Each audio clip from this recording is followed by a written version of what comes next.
Hey everybody, it's Mr. Hasquin, and I'm back with another episode of Things You Should Know by Being Alive, President's Edition. On this episode, we'll be looking at Ulysses S. Grant. So let's talk about the Civil War hero who became president and whose legacy is more complicated than what most textbooks will tell you. This is U.S. Grant, Ulysses S. Grant, 18th President of the United States. He was born in Ohio in 1822, and Grant was a quiet and shy gentleman, but he was terrible at business, but he was brilliant on the battlefield. He graduated from West Point and served in the Mexican-American War, but after that, he struggled, and he left the Army, he failed at farming, and ended up selling firewood just to get by. But then the Civil War hit, and everything happened to change. Grant became the Union's top general, and he was known basically for two things. One, winning, and two, not quitting. And while other Union generals played it safe, Grant hit hard, and he kept moving, even when it meant taking huge losses.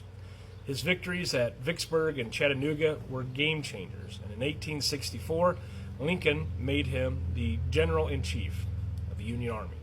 Grant pushed forward, defeated Robert E. Lee, and then eventually accepted the surrender of the Confederacy at Appomattox in 1865.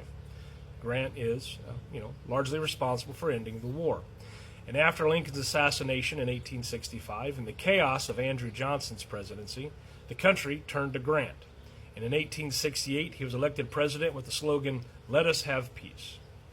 As president, Grant pulled off some pretty amazing things. He backed Reconstruction and tried to protect black civil rights. He fought against the Ku Klux Klan with the Enforcement Acts. He supported the 15th Amendment to the Constitution, giving black men the right to vote. He promoted Native American peace policies, but honestly, those were with mixed results. But here's the problem. His presidency was just rocked with scandal all throughout. Not because Grant himself was corrupt, but because he trusted corrupt people.